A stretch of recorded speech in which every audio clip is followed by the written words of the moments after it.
See, the way the question is asked and also the way normally it's addressed is, people think there is something called as negative thought and positive thought. They want to remove the negative thoughts and have only positive thoughts. For such people, I would ask them to just experiment for 10-15 seconds. Let them forcefully remove one thought from their mind. For example, next 10 seconds, just don't think of a monkey. Try not to think of a monkey for next 10 seconds. You will see you will be full of monkeys. So what I'm saying is, this is the nature of your mind, because in this mind, all the three pedals are throttle. There is no brake, there is no clutch. Whatever you touch, it will only go faster. In this kind of mind, people have been taught from moral teachers and religious teachers, do not think about bad things. Well, since then it's been a full-time job.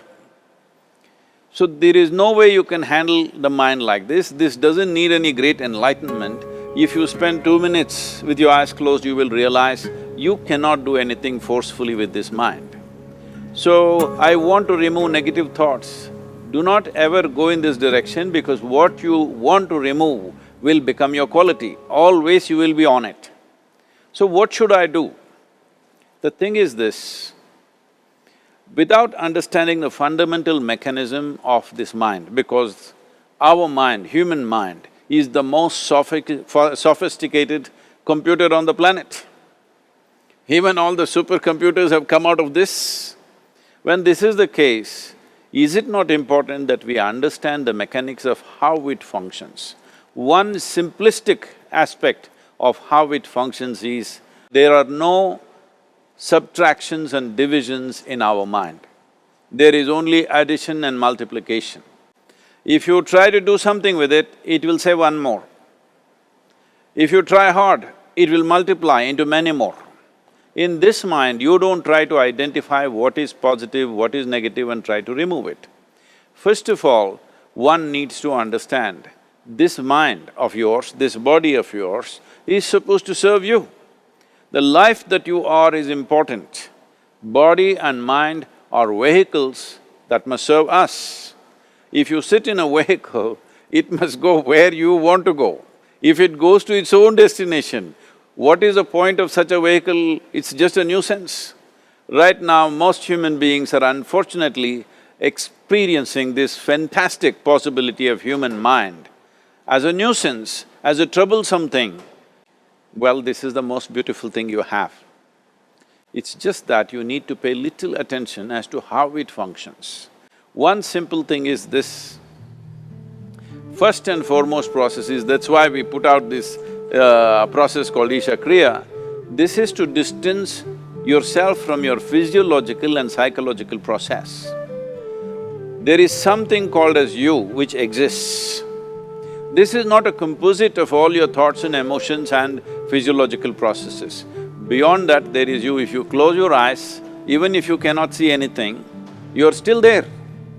It is through the window of your eyes that you're looking out, but if you close your eyes, it doesn't mean that you don't exist, you still exist.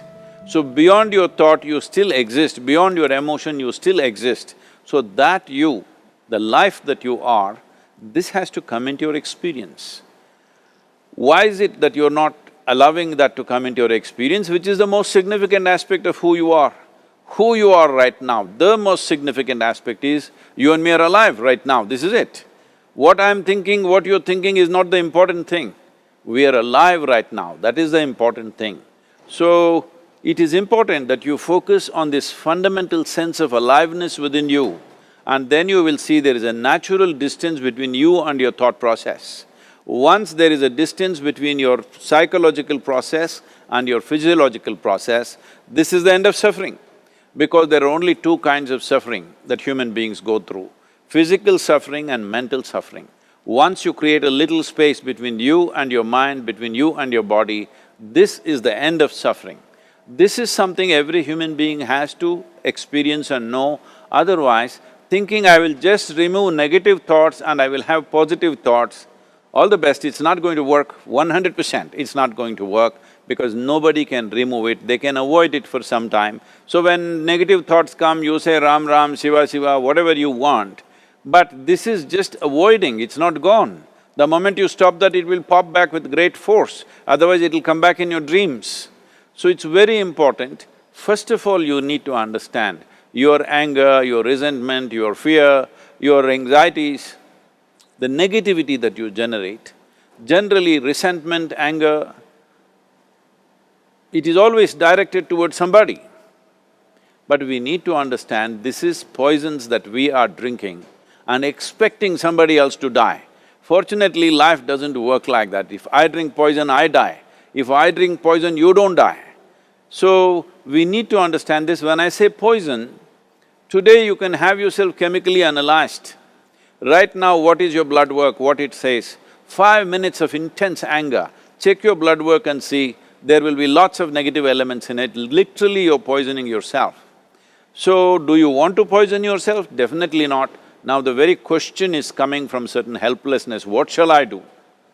Don't do anything, just sit back and just concern yourself with something which is a life process. Maybe your heartbeat, maybe your breath, maybe just a sensation of being alive.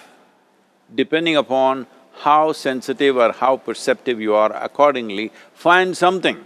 It could be a sensation in the body, it could be breath, it could be heartbeat, it could be anything, something which indicates life to you. Just pay attention to that for some time. Slowly you will see there is a distinction between what is you and what you have gathered, which includes both your physiological and psychological possibility or mess, whatever you made out of it.